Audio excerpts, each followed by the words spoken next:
오늘 하나님께서 우리들에게 주시는 말씀 출애굽기 10장 1절부터 11절까지 말씀입니다.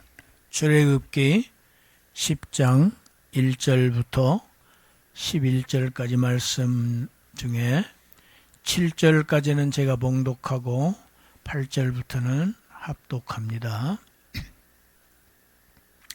여호와께서 모세에게 이르시되 바로에게로 들어가라. 내가 그의 마음과 그의 신하들의 마음을 완강하게 함은 나의 표징을 그들 중에 보이기 위함이며 네게 내가 애굽에서 행한 일들 곧 내가 그들 가운데서 행한 표징을 네 아들과 네 자손의 귀에 전하기 위함이라. 너희는 내가 여호와인 줄을 알리라. 모세와 아론이 바론에게 들어가서 그에게 이르되 히브리 사람의 하나님 여호와께서 말씀하시기를 내가 어느 때까지 내 앞에 겸비하지 아니하겠느냐.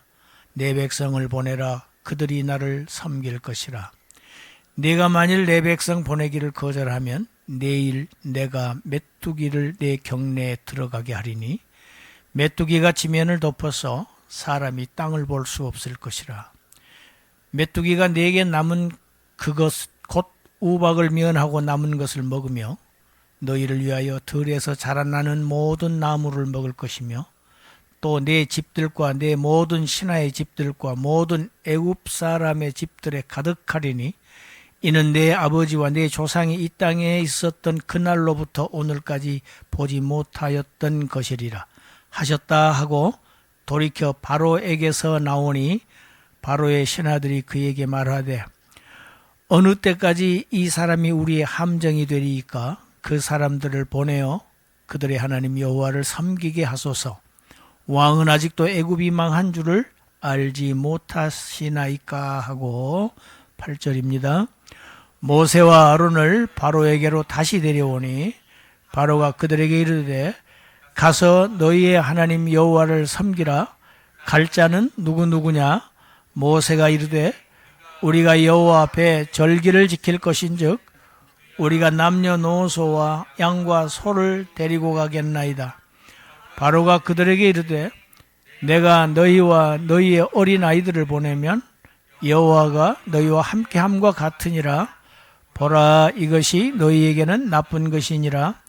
그렇게 하지 말고 너희 장정만 가서 여호와를 섬기라. 이것이 너희가 구하는 바니라.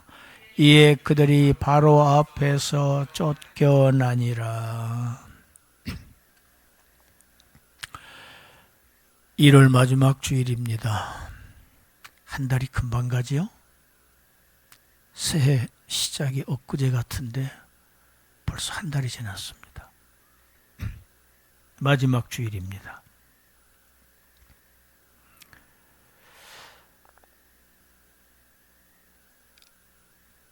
여호와께서 다시 모세를 부르셔가지고 바로에게 보내십니다. 그리고 하나님께서 바로와 바로의 신하들의 마음을 아주 완강하게 만드신 이유 두 가지를 말씀하십니다. 첫째 이유는 애굽 사람들을 향한 것입니다. 애굽 사람들에게 하나님께서 이 표징들을 더 보여주심으로 인해서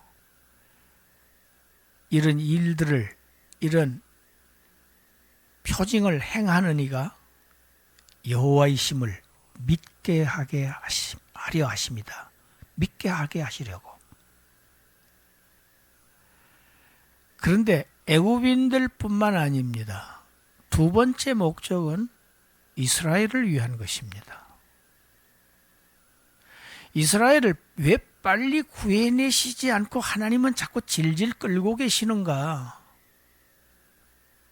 거기에 대한 해답입니다. 이스라엘을 향한 뜻도 계셔요. 이스라엘에게 이러한 여러 가지 표징들을 보여주셔서 이런 표징들, 우리의 조상의 하나님 야훼가 이런 놀라운 일들을 하셨다. 이것을 대대로 기억하게 하셔서 대대손손 이스라엘 자손들로 하여금 내가 너희의 하나님 여호와인 것을 알게 하려고 하는 것이다. 첫 번째, 여호와를 믿게 하기 위한 것. 두 번째, 이스라엘 자손들에게 대대로 여호와를 알게 하려 하신 것이다. 이렇게 1절 2절에서 말씀합니다. 명을 받은 바로와 모세와 아론 바로에게로 갑니다. 가자마자 바로를 책망부터 하기 시작합니다. 내가 도대체 어느 때까지 겸비하지 않느냐. 겸비한다는 얘기는 겸손하게 자신을 낮추지 않느냐 하는 의미입니다. 모든 인간은 하나님 앞에서 겸손해야 됩니다. 모든 사람들은 다 하나님 앞에서 자신을 낮추어야 합니다. 왜 그러한가? 하나님은 창조주이시고 인생들은 다 피조물이기 때문입니다. 왜 그러한가? 하나님은 인생들을 구원하시는 구원의 하나님이시기 때문에 그렇습니다. 내가 어느 때까지 겸비하지 않고 계속 이렇게 있느냐. 내 백성을 보내라. 그들이 나를 섬길 것이니라. 반복되는 말씀이지요. 내가 만일 거절하면 내일 또 하루의 기간을 주십니다. 내가 주체는 하나님이십니다. 메뚜기를 내 경내에 들어가게 해서 메뚜기로 하여금 애굽 온 땅을 다 덮어버리겠다. 그래서 땅을 볼 수 없게 만들겠다. 땅이 안 보일 정도로 메뚜기를 덮어버리시겠다는 겁니다. 사막의 메뚜기는 아주 번식력이 강하다고 합니다. 그 수가 아주 짧은 시간에 기하급수적으로 불어난다고 그래요.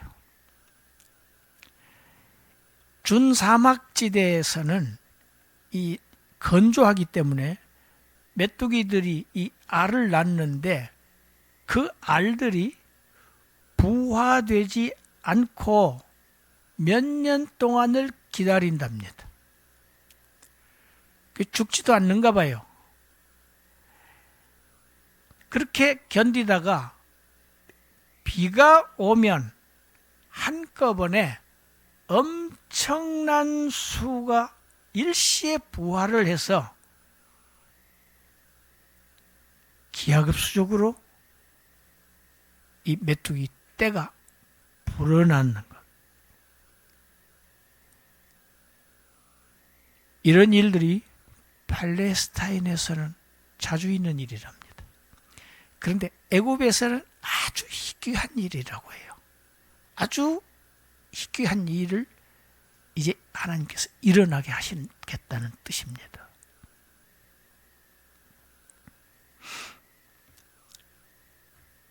메뚜기가 떼를 지어서 날아와서 앉은 그곳에는 푸른색은 다 사라집니다. 모든 푸른 풀, 채소, 과일나무, 과목, 모든 푸른 색깔을 가진 모든 식물은 다 먹어치워버립니다. 먹성이 대단합니다. 아주 초토화시킵니다. 저는 오래전에 그 펄벅의 데이지라는 영화를 본 기억이 아직도 생생합니다. 아주 오래되었는데 기억이 생생해요. 메뚜기 떼들이 중국의 얘기였죠. 들판이 아무것도 없어요. 그냥 싹 쓸어버려요. 정말 초토화, 황폐화시킨다는 것이 정말 아주 실감이 났습니다. 성경에 보면 하나님은 이러한 메뚜기 떼를 자주 하나님의 징계의 도구로 사용하시는 기록들이 나와 있습니다. 그 대표적인 성경이 요엘서입니다. 그리고 마지막 하나님의 심판 때에도 똑같은 현상이 일어날 것을 요한계시록에도 또 기록되어 있습니다. 출애굽기에 나오는 하나님의 심판은 이건 예고편입니다. 마지막 심판에 대한 예고입니다. 경고입니다. 몰려오는 메뚜기 떼가 애굽 온 땅을 다 덮어서 땅을 볼 수 없게 만들어질 것이고, 우박으로 인해서 완전히 모든 들판의 식물들이 다 사라졌지만, 그때 아직까지 싹이 나지 않았던 것들은 이제 싹이 올라옵니다. 그 남은 푸른 것들, 메뚜기들이 무차별적으로 다 먹어치울 것이다. 뿐만 아니고 그 메뚜기들이 들판에만 있는 것이 아니고 바로의 왕궁, 신하들의 집, 애굽 온 백성들의 집집마다 메뚜기로 가득하게 될 것이다.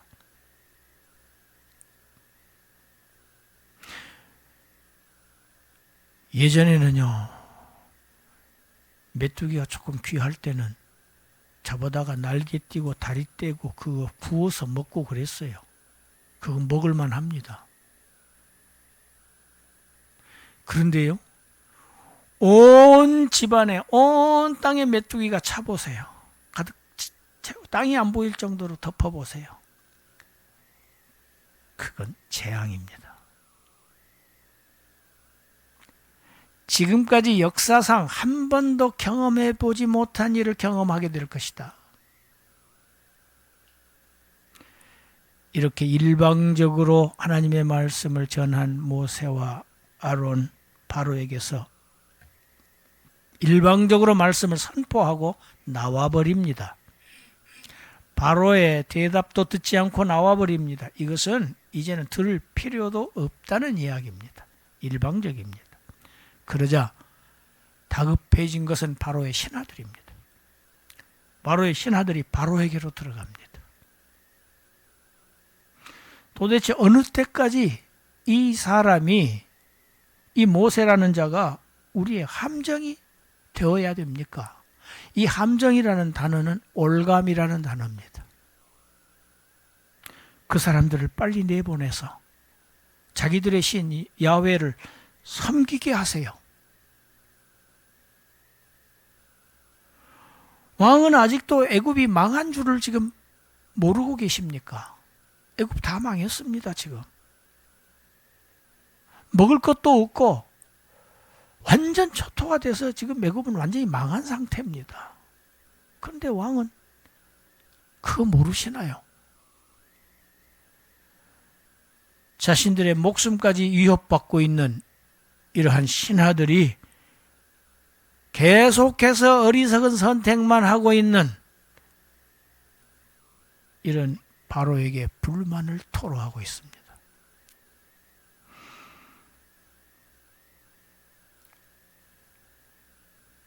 모세는 바로의 입장에서는 노예입니다. 그런데 그 노예가 바로와 애굽의 올가미가 된 이런 역설입니다. 노예를 그들의 올가미로 하나님께서 지금 사용하신 겁니다. 대적들의 입을 통해서 이스라엘 백성의 구원을 지금 외치고 있는 이런 현상이 벌어지게 됩니다. 바로의 왕궁에서.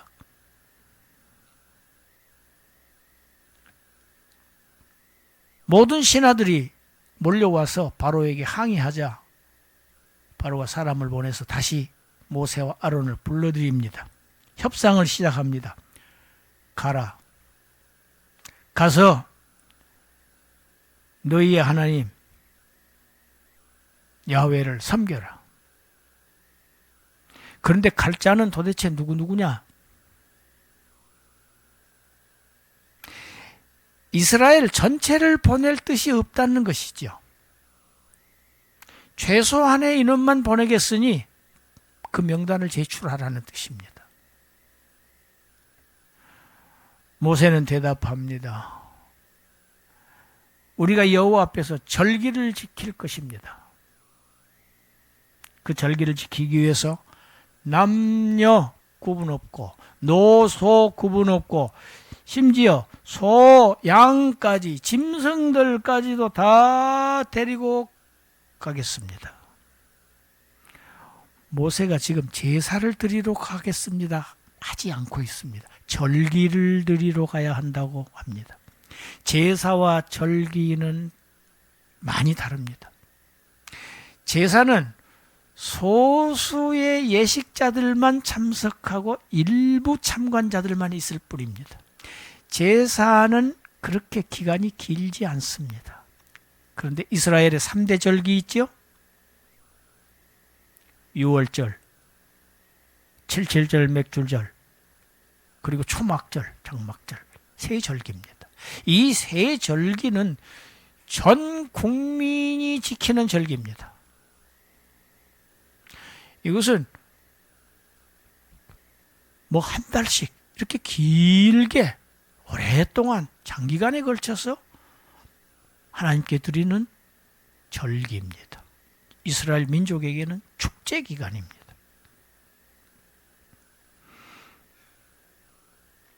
왜 양과 소도 가지고 가야 하느냐? 절기에 필요로 합니다. 절기에 또 제사를 하나님 앞에 제물을 드립니다. 남녀노소 우양 다 데리고 가야 합니다. 바로가 말합니다. 어린 아이들까지는 보낼 수 없다. 그것은 바로 여호와가 너희와 함께 한다고 하는 것을 내가 인정하는 것이 되는 것이니까 그렇게 할 수 없다. 그것은 너희들에게 나쁜 것이다. 너희에게 좋은 게 아니야. 그럴 수 없다. 바로가 지금 이스라엘의 형편을 보아주고 있는 것입니까? 마치 크게 위하는 것처럼 말을 합니다. 그러나 바로의 속셈은 따로 있습니다. 11절입니다. 우리 11절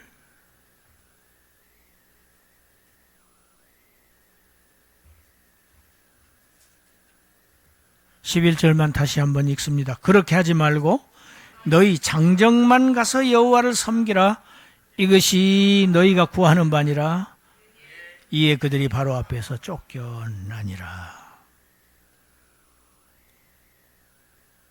오늘 하나님께서 우리들에게 주시는 교훈은 바로 이 마지막 11절 말씀입니다.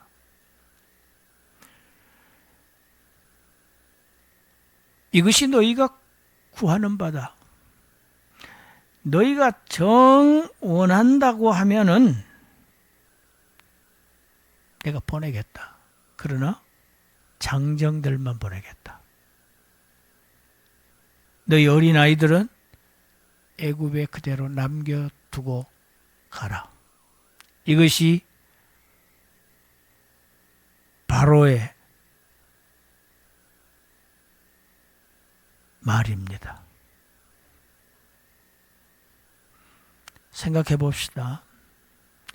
부모들은 출애굽해서 광야를 행진하고 있고 자녀들은 바로가 통치하고 있는 이 애굽 땅에 그대로 남아 있다고 하면 이 구원은 온전한 구원이라고 할 수 있을까요? 절반의 구속에 불과합니다. 구원은 미완성입니다. 왜냐하면 자녀들은 이 부모들의 일부이기 때문입니다. 가정의 일부분입니다. 하나님은 전체를 원하세요. 주 예수를 믿으라. 그리하면 너와 네 집이 구원을 얻으리랍니다. 하나님의 출애굽은 어린 자녀들을 애굽 땅에 남겨두시는 게 아니에요. 이스라엘 자손에게 속한 것은 무엇이든지 다 출애굽하는 것이, 구출해내는 것이 하나님의 목표입니다. 하나님의 뜻입니다. 그런데 바로의 뜻하고 상반되지요. 바로는 거기에 반기를 든 것입니다. 자녀들을 애굽 땅에 놔둔 채 부모들만 애굽을 떠났다고 하면 그것은 부모들이 애굽을 떠난 것이라고 할 수 없습니다.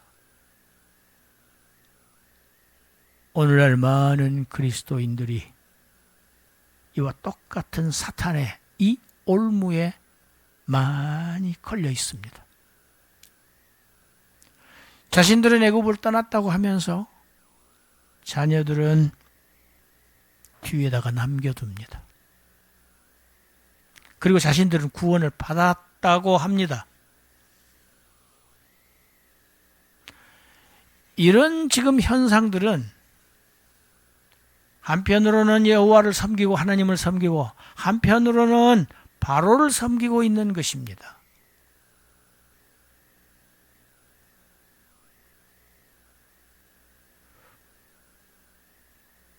맹렬하게 불이 타고 있는 집에 자녀들을 남겨둔 채 자기만 살겠다고 떠나는 부모들, 부모라고 할 수 있습니까? 여기서 바로로 표현되고 있는 애굽은 세상 임금, 사탄이 지배하고 있는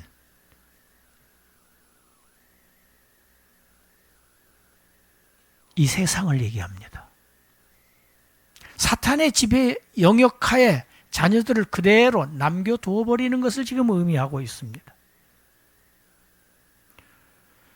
사탄은 오늘날도 똑같이 말하고 있습니다.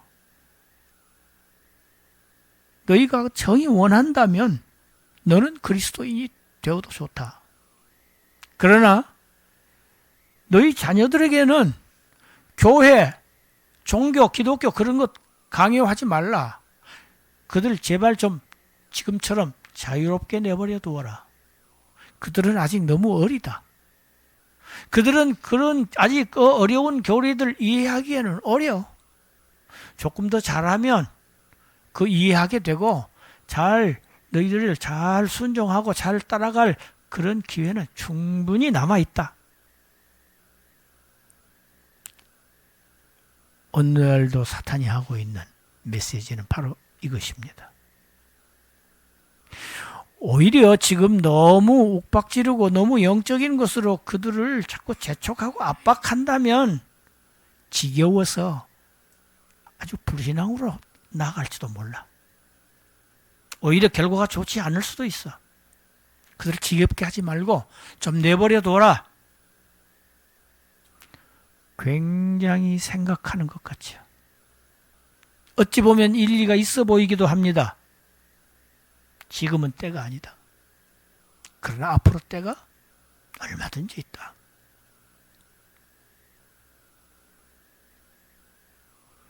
많은 그리스도인들이 사탄의 이러한 속삭임에 넘어가고 있는 현실입니다. 안타까운 현실입니다. 하나님께서 부모들에게는 중대한 책임을 맡기셨습니다.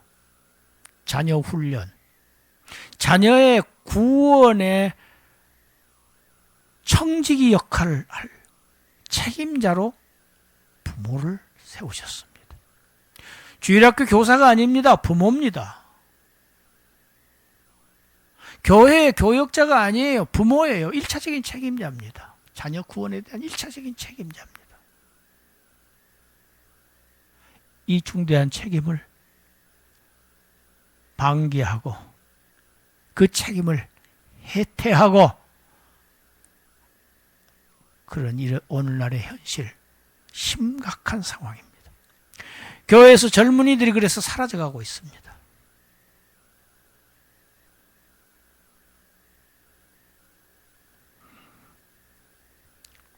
우리 구약성경 잠언 22장 6절 읽어보겠습니다.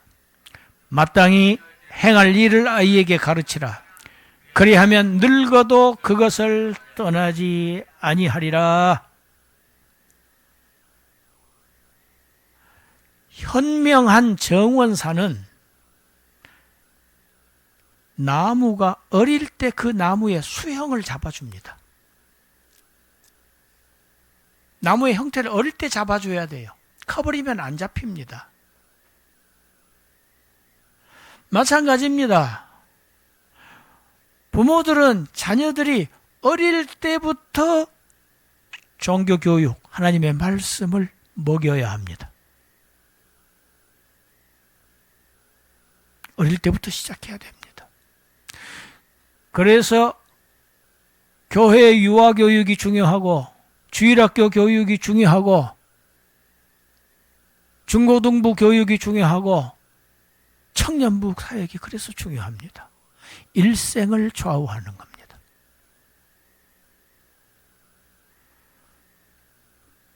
하나님은 우리 사무엘상 2장 20절 그러므로 이스라엘의 하나님 나 여호와가 말하노라 내가 전에 내 집과 내 조상의 집이 내 앞에 영원히 행하리라 하였으나 이제 나 여호와가 말하노니 결단코 그렇게 하지 아니하리라. 같이 읽습니다. 나를 존중히 여기는 자를 내가 존중히 여기고 나를 멸시하는 자를 내가 경멸하리라. 하나님은 하나님을 존중히 여기는 자를 하나님도 그런 사람을 존중히 여기십니다. 귀하게 여기십니다. 하나님을 무시하고 멸시하는 자 하나님이 멸시를 받습니다.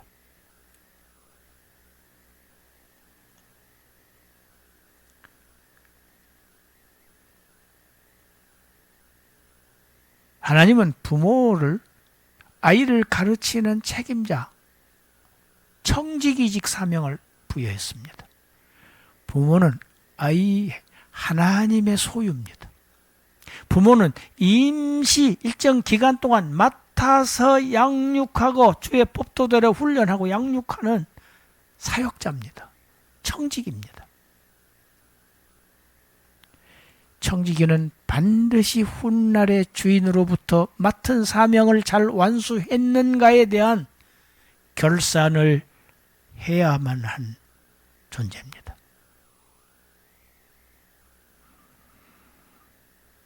신자들이 자녀들을 애국과 같은 세상에 남겨두는 것, 너희들 마음대로 선택해서 걸어가라. 독자적인 길을 허용하는 것입니다. 이 세상의 풍속을 따라서 마음대로 살도록 허용하는 것입니다. 부모의 책임을 완전히 포기하는 것입니다. 하나님을 없는 채로 살아가도록 허용하는 것이 되고 맙니다. 큰 죄악입니다. 무서운 죄악입니다. 무서운 직무유기입니다. 책임의 방기입니다. 우리 신명기 말씀 읽습니다. 신명기 6장 6절 7절 읽습니다. 오늘 내가 네게 명하는 이 말씀을 너는 마음에 새기고 내 자녀에게 부지런히 가르치며 집에 앉았을 때에든지 길을 갈 때에든지 누워있을 때에든지 일어날 때에든지 이 말씀을 강론할 것이며 하나님의 말씀을 부모의 마음속에 먼저 새겨야 합니다. 그 새겨진 말씀을 가지고 자녀들에게 부지런히 가르쳐야 합니다. 집에 앉아있든지 길을 갈 때든지 누웠든지 일어날 때든지 항상 언제나 어디서나 하나님의 말씀을 가르쳐라. 여러분 우리의 자녀들에게 가르칠 게 많습니다. 학교 공부해야 됩니다. 과외도 해야 됩니다. 여러 가지 해야 될 게 많습니다. 그러나 무엇이 최우선입니까? 성경 가르쳐야 합니다. 하나님의 말씀 가르쳐야 합니다. 세상에서 아무리 성공해도 하나님 경외하는 일에 실패하면 버려진 영혼입니다. 세상에서 출세하고 자녀들은 지옥 가도 괜찮습니까?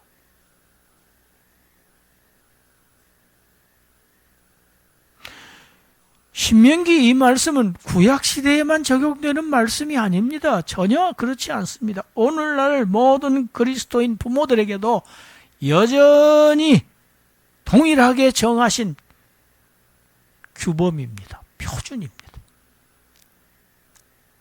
자녀들에게 말씀을 가르쳐라. 하나님을 알게 가르쳐라. 많은 부모들이 자녀가 고3이 되면 교회 나오지 말라고 한대요. 학원에 가라고 한대요. 그 시간에.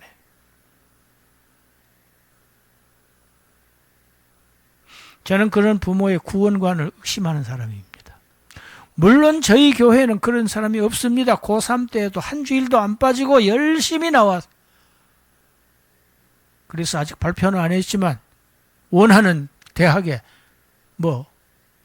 합격할 것이 분명해요. 하나님이 축복하세요. 머리가 되게 하고 꼬리가 되게 하지 않으신다고 약속하셨거든요. 그런데 목표가 하나님에게 있지가 않아. 세상에 있어. 하나님이 경멸하십니다. 하나님의 무시를 당합니다.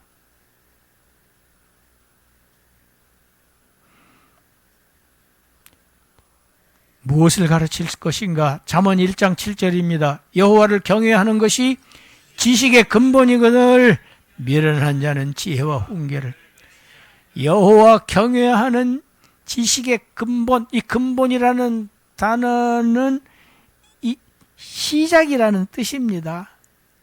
아주 시작, 출발점이라는 얘기예요. 레슈트라고 하는 자. 태초에 이렇게 창세기 시작하죠. 창세기 1장. 태초, 그 단어입니다. 이 레슈트라는 자가. 아주 시작점이에요. 출발점이에요. 지식의 출발점이 무엇이라? 신앙입니다. 신앙이야. 하나님 신앙이 모든 지식의 출발점입니다. 왜 그렇습니까? 모든 지식은 하나님의 창조 세계에 대한 것입니다. 거기서부터 나오기 때문이에요. 창조주 하나님을 알지 못하고 세상 지식을 배운다. 지식의 근본을 모르는 거예요. 시작점을 모르는 거예요. 그건 바로 미련한 것이라고. 잠언 9장 10절 읽습니다. 여호와를 경외하는 것이 지혜의 근본이요 거룩하신 자를 아는 것이 명철입니다. 여호와를 경외하는 것이 지식의 근본인 동시에 여러분 지식을 가지고 올바른 삶의 태도를 가지고 사는 것이 지혜지요. 지혜로워야 합니다. 어떤 사람이 지혜롭습니까? 하나님을 알고 하나님과 관계를 맺고 하나님의 뜻대로 하나님의 말씀대로 살아가는 자들이 지혜로운 삶을 사는 것입니다.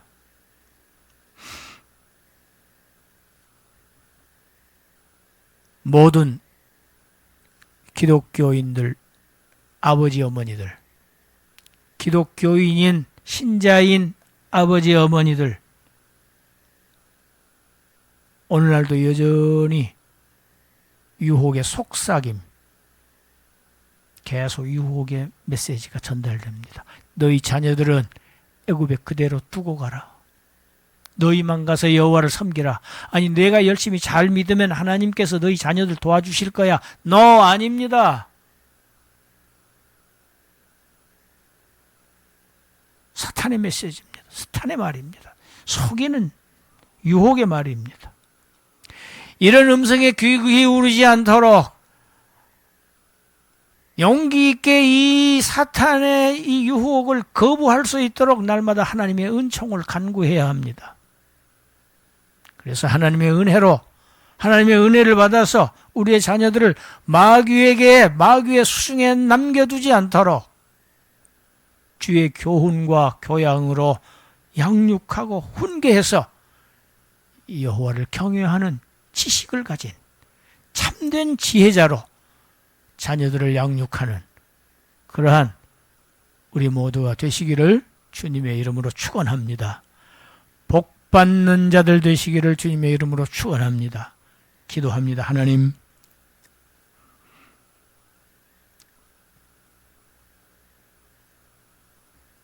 너희 장정들만 가서 여호와를 섬기라. 그럴듯한 이 사탄의 이 음성에 넘어가지 않도록, 귀 기울이지 않도록 날마다 하나님의 은혜를 간구해서 우리의 자녀들을 반드시 하나님의 백성으로 함께 출애굽시켜서 참된 지식, 참된 지혜, 하나님을 경외하는 지식의 소유자로, 하나님을 경외하는 지혜자로 살아갈 수 있도록 크신 은혜 베풀어 주시옵소서. 예수님 이름으로 기도드리옵나이다. 아멘.